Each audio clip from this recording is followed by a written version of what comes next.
Bismillahirrahmanirrahim. Alhamdulillahi Rabbil Alamin. Salatu wassalamu ala asyrafil anbiya'i wal mursalin. Nabiyina Muhammadin wa ala alihi wa sahbihi ajma'in. Assalamualaikum warahmatullahi wabarakatuh.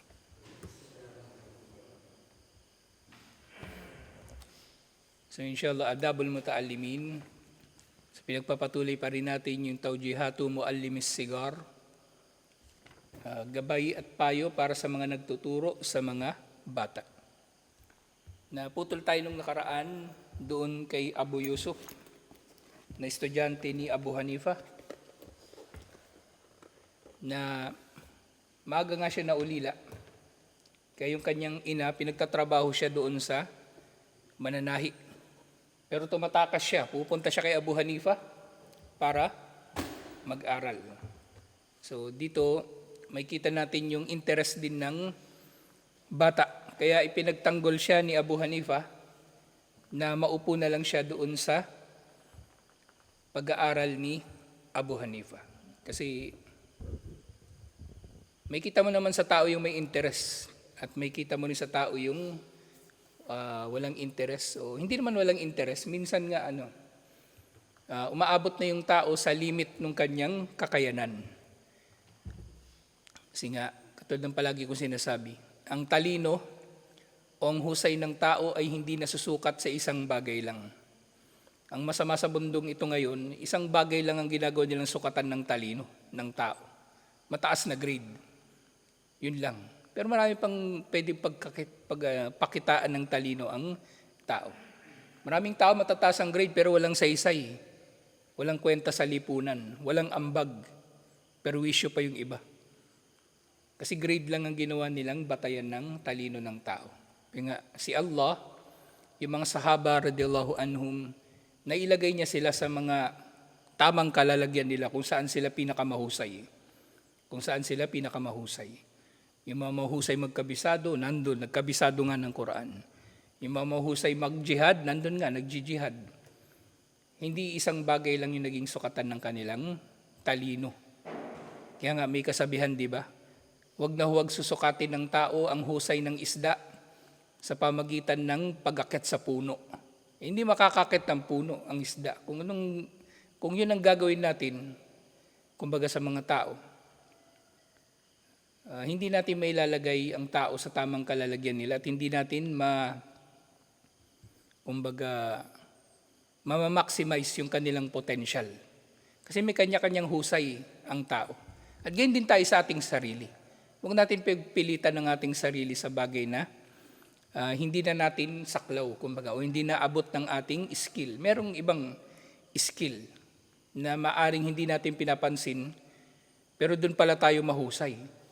Doon pala tayo magaling. Halimbawa niyan, math. Mahina ka sa math, pero magaling ka naman sa English. O mahina ka sa English, magaling ka naman sa science. At di ba pang mga bagay. Hindi lang isa ang sukatan ng talino ng tao. Kaya yung tao, kung ganito yung realization niya, magiging mapagpakumbaba siya. Merong tao, nakikita niya, tricycle driver lang. Hindi niya isipin na superior siya doon, kahit mataas yung kanyang pinag-aralan. Kasi yung ibang tao, may ibang skill na hindi niya nagagawa. At ganyan din yung tao naman na nakaka-realize din nito, hindi niya rin mamaliitin ang kanyang sarili. Kahit hindi siya katulad ng iba na mataas ang pinag-aralan, alam niya sa sarili niya na nandun siya sa lugar niya kung saan siya magiging mahusay. Alam niya kung saan siya magiging mahusay. Kasi may kanya-kanya tayong lugar dito sa mundo. Hindi pwede lahat tayo doktor. O paano yun, lahat tayo doktor? Sino magwawalis ng kalsada? Sinong welder? Sinong gagawa ng poso negro? Wala na. Mag-uutosan na tayo pare-pareho, maghihintayan tayo pare-pareho. Hindi ganun. Hindi ganun si Allah, hindi ganun ang realistic na lipunan ng tao. Kaya walang saysay ang grade. Pero kung gusto niyo ng mataas na grade, wala namang problema. Hindi ko sinasabing masama yun o huwag niyong gawin. Yung kambal, limbawa, laging mataas grade. Hindi ko sila pagbabawalan dun. Pero ang isipin ng tao, may mas mahalaga pa kaysa sa grade, inshallah. So dito si Abu Yusuf, Nagpakita nga siya umpisa pa lang ng pagmamalasakit sa kaalaman. Kaya sinamantala ito ni Abu Hanifa. Sinamantala ito ni Abu Hanifa. Pero syempre, may mga tao din na maring hindi nila matutuklasan ng maaga kung ano ba talaga yung interest nila. Pwedeng ganun Maring may tao na hindi nila matutuklasan ng maaga kung ano yung kanilang interest. Parang ngayon, napabalita ngayon, meron daw lola, 64 years old, nakapasa ng bar exam. Kasi nung mga kabataan niya, napabayaan niya yung pag-aaral niya at hindi na nga rin siya nagtuloy ng bar exam. Pero ngayon lang siya nakapagtuloy kasi ngayon niya na-realize gusto niya pala talaga yon. Kaya minsan yung tao, hindi yung maling-mali na ipipilit sa tao yung mga bagay-bagay. May tama tayong kalalagyan at yun yung hahanapin natin, inshallah. At huwag natin itong iahambing sa iba. Ang relasyon natin pangunahin kay Allah, hindi sa ibang tao. Huwag natin iisipin na yung posisyon na to mas mababa sa posisyon ng iba, kaya hahangarin natin yung mataas na posisyon para nakakaangat tayo sa iba. Hindi ganun ang mga sahaba. Hindi ganun ang mga sahaba. Ngayon, paulit-ulit na nangyayari, di ba? Si Khalid bin al-Walid, nasa ilalim niya yung mga tao na mas mainam pa sa kanya. Magaling siya magplano sa jihad. Pero nalalaman natin na sa ilalim ng kanyang pamumuno, napailalim sa kanya si Abu Ubaidah, napailalim sa kanya si Sa'id bin Zaid, sina Talha, Az-Zubair, na hindi naman sila nagrereklamo. Nauna sila sa Islam, mas maalam sa Islam. Pero napailalim sila kay Khalid bin al-Walid na hindi naman nabaguhan kung ihahambing sa kanila. Walang problema sa kanila. Kasi ang relasyon ng tao unang-una kay Allah, hindi sa kapwa-tao. Yan ang problema, kaya maraming nag-aambisyon maging maalam. Kaya maraming nag-aambisyon, mag-aral ng Baguio, magkabisado ng Quran, mag-aral ng Islamic University, pero pag-graduate nasaan? Walang saysay. Nagtitinda na lang. Hindi ko sinasabi masama magtinda, magnegosyo. Pero kumbaga, hindi nila nagamit yung natutunan nila sa da'wah. Ambisyon lang Ambisyon lang na mapuri. Kilalanin ng kanilang mga kababayan na ganito sila. Hindi natin sila hinahatulan. Pero yan ang makikita natin sa mga tao na nakikita nilang mahina ang da'wah. Nakikita nilang kailangan ang mga tagapagturo sa iba't ibang mga lugar. Nagsisiksikan sila. Sa Marawi, sa Davao City, sa Hulo, sa kung saan-saan, sa Maynila. Samantalang mga lugar na tulad nito, walang nagtuturo. Kung sino-sino lang ang nagtuturo. So dapat mapahalagahan din yun ng tao. So wala tayong hinuhusgahan doon sa sinabi ko, pero yun ang nangyayari talaga. So dapat makita ng tao yung kanyang lugar. Huwag niyang iisipin na meron lang isang lugar na kung saan siya pwedeng magtagumpay. Maraming ibang lugar na kung saan pwede ka magtagumpay, inshallah. So si Abu Yusuf, sabi niya, "Faja'altu ata'ahadu majlisa Abi Hanifa." At mula sa araw na yon, nang ipinaalam siya ni Abu Hanifa sa kanyang nanay, palagi na siyang dumadalo sa pag-aaral ni Abu Hanifa. Wa fi awwali yawmin ataytuhu jalasa ma'i hatta insarafan nasu fadafa'a li sarratan fa idha fiha 100 dirham. So minsan daw ay nananatili nga siya kay Abu Hanifa kahit umuwi na yung mga tao, yung mga estudyante, nananatili siya doon kay Abu Hanifa. Siyempre, nandun pa naman si Abu Hanifa. Hindi may ibig sabihin nito na umuwi na yung teacher, susundan mo pa sa bahay para kasama mo. Nililinaw ko lang uli Baka sabihin ng kambal, nandito ako kasi si Abu Yusuf kasama lagi si Abu Hanifa. Hindi yun. Minsan may silbi yung kambal na naiisip ko yung mga bagay na naiisip pa lang nila. O posibleng maling maunawaan ng tao. So hindi ganun Naging ganito lang yung kanilang relasyon. Isipin niyo yan, di ba? Si Abu Yusuf, Kung di ako nagkakamali yan eh. Matanda lang siya ng konti kay Imam Malik. So yung edad nila, yung pinagkaiba ng edad nila, mga 40 years din, 30 years yung pinagkaiba. Parang lolo na niya, si Abu Hanifa, kumbaga. So minsan daw may binigay si Abu Hanifa na surra, parang sobre, na naglalaman daw ng 100 dirham. Malaking pera na ito nung panahon na yon. 100 dirham. So sabi ni Abu Hanifa, ilzimul halakata, wa idha nafadta hadihi, fa'alimni. So nakita nga ni Abu Hanifa talaga sa kanya yung potential. Kaya binigyan siya ng 100 dirham at sabi sa kanya, kunin mo to, manatili kang nag-aaral, ibig sabihin huwag ka na magtrabaho, huwag ka na pumunta dun sa mananahi. At kapag naubos ito, sabihin mo sa akin. Biruin niyo yan, nag-aaral na siya ng libre kay Abu Hanifa, binibigyan pa siya ng pera. Kasi nakita rin ni Abu Hanifa yung potensyal nung bata. E syempre, kung wala namang ganong potensyal, wala nga rin problema. Inshallah. Yung kanina mga binanggit ko, inilalagay ko lang sa konteksto yung bagay na ito na hindi lang sa ganitong paraan magiging mabuting Muslim. Marami pang ibang paraan na kung paano ka maaaring mabuting Muslim. Yung kambal, nahirapan sa Arabic pero magiging pinakamahusay pala na panadero sa buong mundo. Wag mo lang iipitin yung kamay mo dun sa paglilinisin mo yung bunutin mo yung cord kasi may mga na-aksidente dun eh. Napipindot yung switch. Nandun yung kamay niya sa loob ng makinan, siya mismo napipindot o may ibang tao makakapindot ng switch. Bunutin mo palagi yun, yung mixer na yun. Laki pa naman nung hindi mo kaya makipagbunong braso doon, kung pipigilan mo yun, hindi mo kaya yun. Babalian ganun. Kaya tiyatanong ko agad kay Isaw, na-disgrasya ka ba eh? Okay naman pala, hindi la. So maraming pwedeng dito magiging mahusay yung tao, hindi lang sa isang bagay. Hindi lang sa isang bagay. Kasi nga, kabilang talaga sa panlilin lang ng mundo yan eh. Yung itatanim ng mundo sa atin, sa isip natin, na meron lang ilang bagay na mahalaga na dapat mong pagsumikapan. Sa atin ngayon, itinanim na importante yung grade, pinaka-importante sa lahat grade. Ayun ang nangyari sa mga bata ngayon. Matatalino, nag-aagawan sa grade. Pero pag tapos nila mag-aral, paglabas nila ng eskwelahan, hindi nga nila magamit yung napag-aralan nila.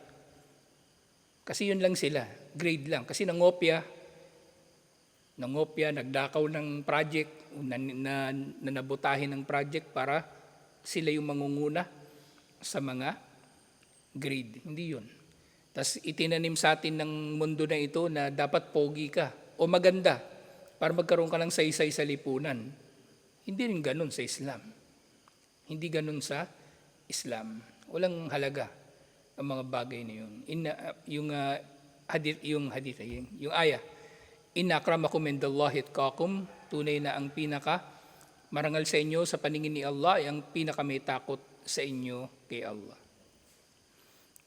Falazamtu majlisahu falamma badat muddata yasiratin dafa'a ilayya mi'atan ukhra.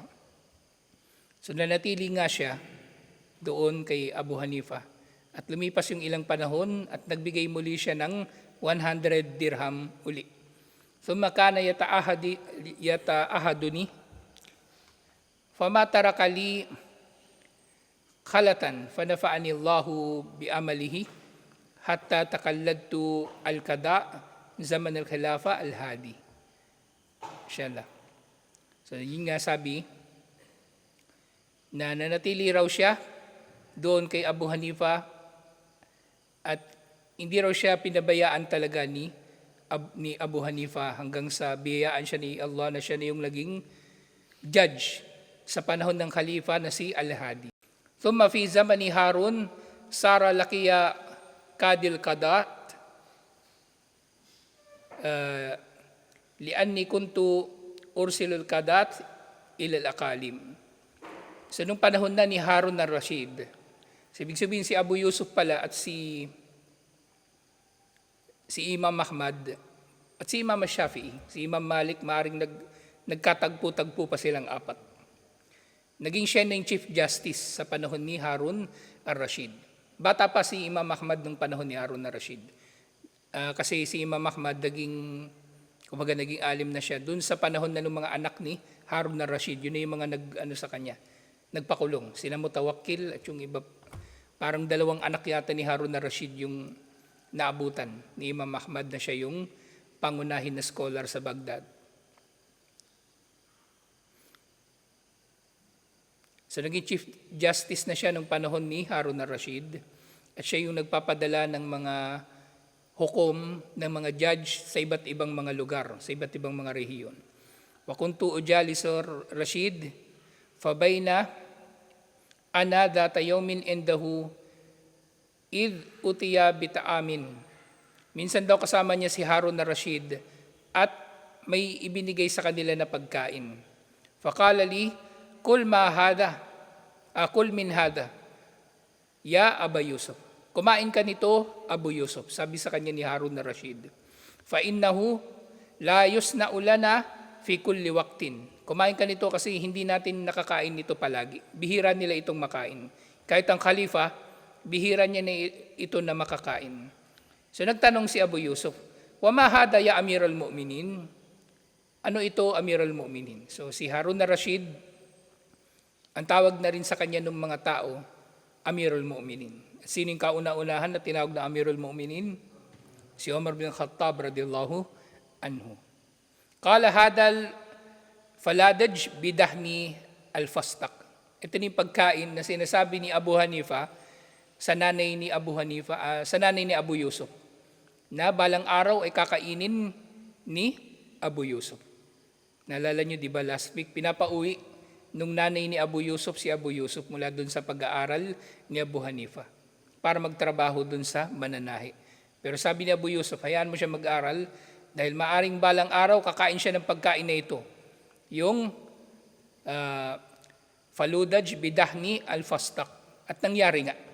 Nagkatotoo ang sinabi ni Abu Hanifa. At maaring ito ay karama din ni Abu Hanifa na nangyari sa kanya o natupad ang kanyang sinabi. Kasi maaring yung tao, ang totoo niyan, sa pagdudua, sa dua, hindi mo kailangan sabihin yung lahat ng dua eh. Minsan nasa puso mo lang ang isang dua. O minsan nasasambit mo ito sa paraan ng akhbar, pagpapabatid lang, pero nasa ilalim ng iyong puso ang kagustuhan na magkatotoo sana ito. Sinasabi mo lang, pero gusto mo talaga sana na magkatotoo ito. Sinasabi mo lang yun, pero gusto mo talaga na magkatotoo. Maaring sinabi niya lang yun, pero gusto niya sa kanyang puso na itong bata na ito na ulila, bata na mahirap, kalaunan ay magkakaroon ng mataas na posisyon sa lipunan ng Baghdad at nagkatotoo nga.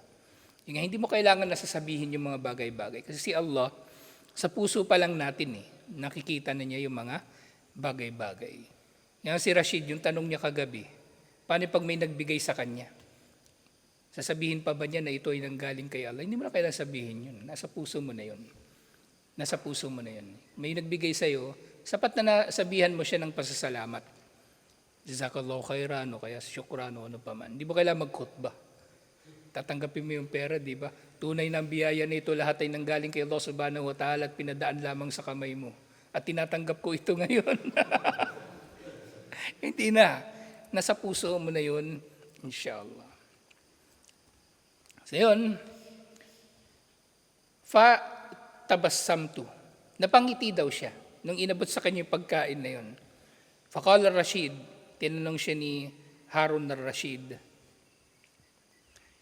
malaka tabassama, malaka tatabassam, bakit ka napapangiti, Abu Yusuf? Fakultu la shay, wala naman. Abkallahu amiral mu'minin, panatilihin nawa ni Allah ang amirul mu'minin. Kumbaga nagdua siya para sa amirul mu'minin. Fa'aliha alayya, waqala, latukbirni. Pero nagmatigas daw si Harun al-Rashid na sabihin sa kanya bakit siya napangiti. Bakit napangiti si Abu Yusuf? Siyempre, kalifa na yun eh. Kumbaga nahihiya din siya doon sa Amirul Mu'minin. Sa kinuwento niya, fakasasto alayhi al-qissa. At kinuwento niya sa kanya ang kwento na yun. Ayun nga yung bakit nasabi ito kumbaga, kung kailan sinabi ito sa kanya ni Abu Hanifa, nung bata pa siya. Nung kinukuha siya ng nanay niya para magtrabaho doon sa mananahi. At sinabi nga ni si Harun al-Rashid na nagsabi nito, Innal ilma la yurfa'u wa yanfa'u fid dunya wal akhirah.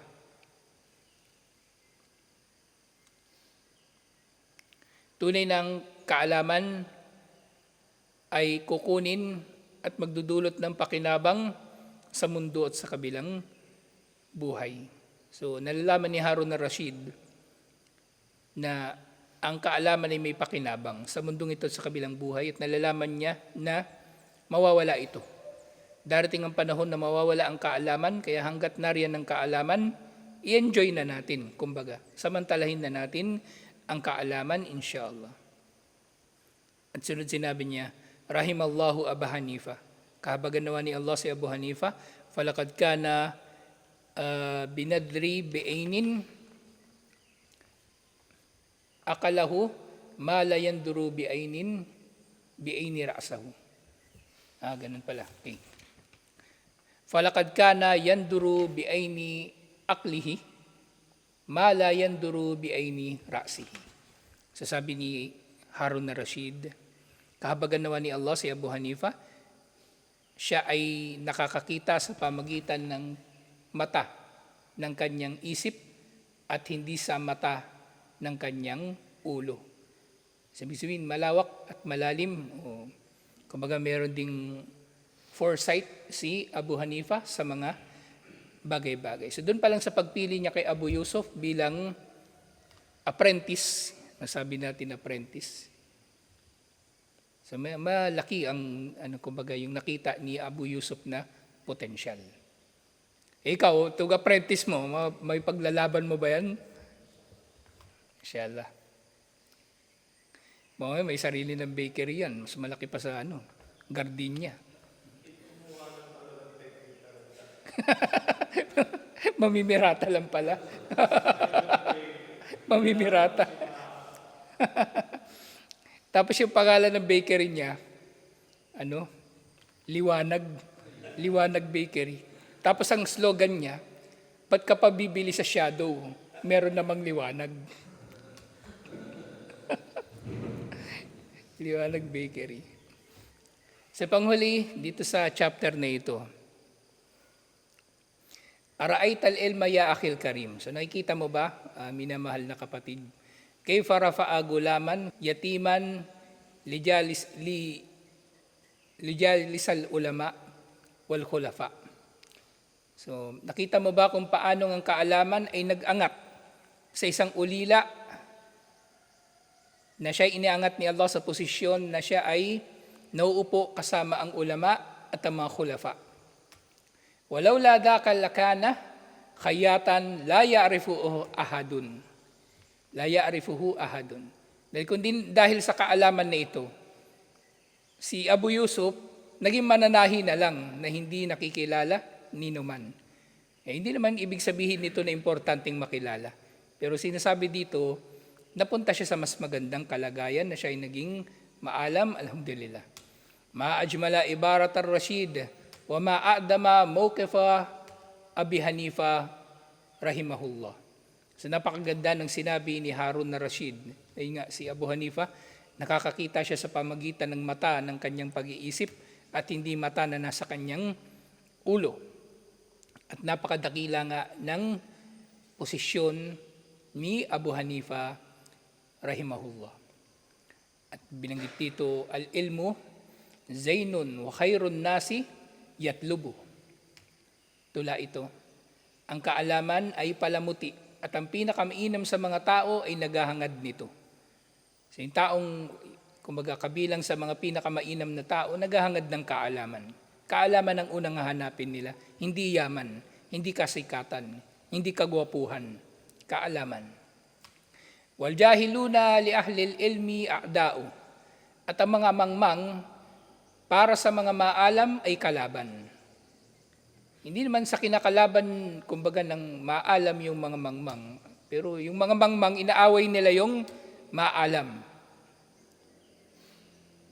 Inaaway nila yung maalam. Fa'ish bi ilmin, wala tabgi lahu badala. Kaya mamuhay ka sa kaalaman at huwag kang mamumuhay sa iba pang pamumuhay liban pa sa kaalaman. Ito na yung gawin mong buhay. Kaya nga palagi ko sinasabi, isabuhay ninyong kaalaman. Huwag lang ninyo itong pag-aaralan. Isabuhay ninyo ang kaalaman. Kaya nga, hindi naman sa pinupuri ko yung sarili ko.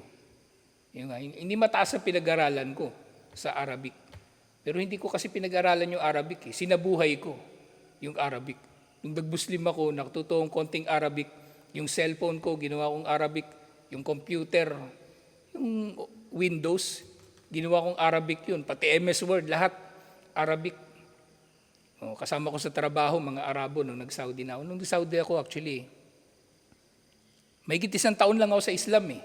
Hindi nga maganda yung pagkakatanggap sa akin doon ng ibang daiya na nauna doon eh. May narinig pa ako doon, may sabi-sabi sila. Parang nautusan lang daw ako bumili ng suka, tapos nasa Islamic Center na ako nagtatrabaho. Kasi biglaan lang din ako napunta doon eh. Merong taga Ministry of Islamic Affairs, na kwento ko na sa inyo to dati. Gusto niya talagang kunin si Ahmad Takalan, yung taga kasama namin sa Islamic Center. May pinapagawa siya, hindi niya magawa. Ako yung pinagawa nung taga Ministry of Islamic Affairs. Ako yung naka-accomplish. Kaya yung visa sa akin na niya pinangalan, sa ko na yung pinadala niya doon. Alhamdulillah. So nagtataka nga rin yung Islamic Center pagdating ko doon eh. Tinatanong nila ako, ilang taon na ako sa Islam. Sabi ko, 1 kalahati. Sabi ko, 1 kalahati. Kasi nag-Muslim ako March 2004. Nasa Saudi na ako September 2005. Nandun na ako. So hindi rin maganda yung pagkakatanggap sa akin. Kaya parang ako doon, isolated eh. Yung ginawa ko doon, nandun na ako, bumili ako computer. Unang ginawa ko, bumili talaga ako computer. Doon, nagsimula na ako mag-translate. Pangalawang ginawa ko, nag-enroll ako doon sa Jamiatul Imam. Meron silang klase na panggabi. Tatrabaho sa Islamic Center ng umaga. Sa gabi mag-aaral ako. Ang mahal pa ng taxi noon kasi magkabilang dulo ng Riyadh Islamic Center namin eh. Exit 24 kami. Ang Jamiatul Imam, exit 5. Yung taxi ko noon, 25 reals. Balikan, 50 reals. Kung 10 piso na lang, sabihin natin 10 pisong real. 500 pesos. Kada pasok ko doon, 500 pesos. Pero pinagtiyagaan ko yun. Hindi ako tinutulungan ng Islamic Center. Pinayagan lang nila ako sa gabi, papasok ako. Pero sa mga gastusin. Tapos may nagbabayad ako doon ng tuition. Parang tuition yata doon, wala pa, parang hindi pa naman naabot yata 1,000 reals kada sem. Pero nakinabang talaga ako doon ng gusto. Alhamdulillah. Tapos yung sumunod na ginawa ko, nagpa-tutor na ako doon sa mga kasama ko. Yung Indonesian, yung Sudani, doon nagpa-tutor ako. Sa kanila ko binasa yung mga Madarijus Salikin, Ajrumiyah. Lahat ng libro na mapulot ko doon. Tapos doon ako nakatambay sa library ng Islamic Center. Kasi bihirang may Pilipino pupunta sa amin eh. Kasi liblib na Islamic Center yun yung lugar namin. Hindi siya katulad ng Bathalag, yung may Pilipino. O industrial area, Sinaiya. Sa amin bihira, madalas makakatulong yung meron. So tambay lang ako doon sa library. So, isabuhay niyo yung kaalaman. Isabuhay niyo yung kaalaman, inshallah. Huwag lang pag-aaralan. Gawin yung buhay ang kaalaman, inshallah. Tapos sumunod na ginawa ko, nandun ako, nag-asawa talaga ako. Ang hirap eh.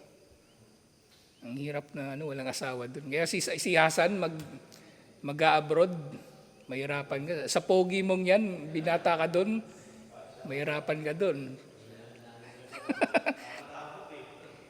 Ikaw, Matt, di ba, sa mo nakilala sister, na Saudi ka, di ba? O, di ba, si Ahmad din, di niya kinaya.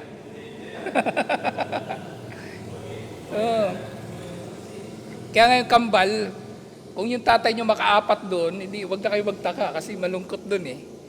Malungkot doon. Hindi nyo kakayanin.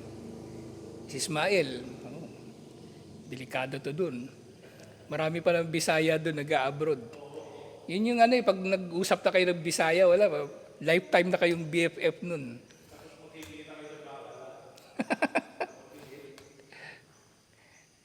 So dito nga, isabuhay daw ang kaalaman at huwag kang maghahangad ng iba pang pamumuhay na kapalit nito. Yun lang, isabuhay nyo. Isabuhay ninyo, inshallah. At yun pa pala, malaking natulong sa akin talaga. Kasi dumating ako sa Saudi. May alam naman ako sa Arabic. Kausap ko nga sila pushay. Kasi doon pa lang sa Islamic Center sa Quiapo, nagpapaturo ako kay Ustad Harun, yung dating admin ng Golden Mosque. Palitan kami. Tinuturuan ko siya English. Ako tuturuan niya Arabic.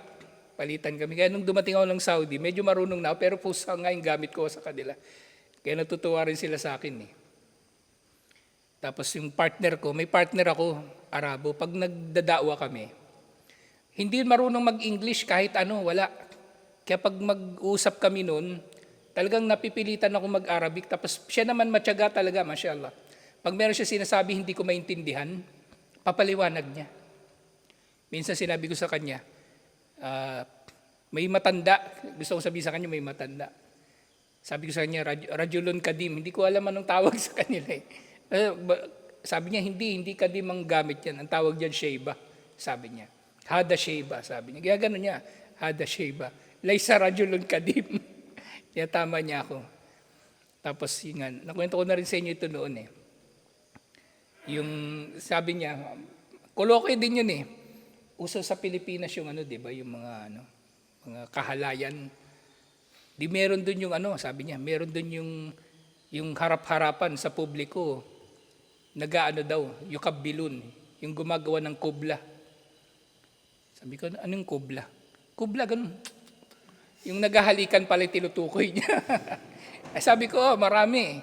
Marami doon. Kahit saan, sabi ko. Pero hindi katulad sa Amerika, sabi ko, mas matindi sa Amerika. So isabuhay niyo yung kaalaman. Gawin niyong buhay ninyo ang kaalaman, inshallah. Kasi pag ganyan, sige, mag-aral kayo dito. Pag-uwi niyo sa bahay, wala na naman. Kahapon, napadaan ako sa inyo. Sino sa inyong dalawa ay nakatambay sa labas? Kasama yung baby. Nagsi-cellphone. May nadaanan ako, ikaw ba yun? Inshallah. Isabuhay ninyo. Pag-uwi nyo ng bahay, isabuhay ang kaalaman, inshallah. Panghuli sa tula na ito. An-nasu mauta wa ahlul ilmi ahya. Ang lahat ng mga tao, kung maituturing ay patay, pero ang mga maalam, sila ay buhay. Alhamdulillah. So ulitin natin yung tula. Al-ilmu zainu wa khairun nasi yatlubu. Ang kaalaman ay palamuti. At ang pinakamainam ng mga tao ay naghahangad ng kaalaman. Wal jahiluna li ahlil ilmi a'da'u. At ang mga mangmang sa mga maalam ay kalaban. Fa ishbi ilmin, wala tabgi lahu badala. Mabuhay ayon sa kaalaman at huwag kang maghahangad ng anumang pamumuhay liban pa rito. An-nasu mauta wa ahlul ilmi ahya'u. Ang mga tao ay patay, ngunit ang mga maalam ay buhay. Alhamdulillah. So ito yung katapusan ng chapter tungkol sa pag-aaral o pagtuturo sa mga bata. Alhamdulillah. So yung sumunod na chapter, Wisaya lil Muallimin. Mga payo, pangkalahatang payo para sa mga tagapagturo. Inshallah. Kasi nga, palagi ko sinasabi, hindi porke alam mo yung isang bagay, ay kaya mo na itong ituro. Kaya dapat alam ng tao o pag-aaralan ng tao din paano magturo. Inshallah. Tutuloy natin ito, inshallah. Assalamualaikum warahmatullahi wabarakatuh.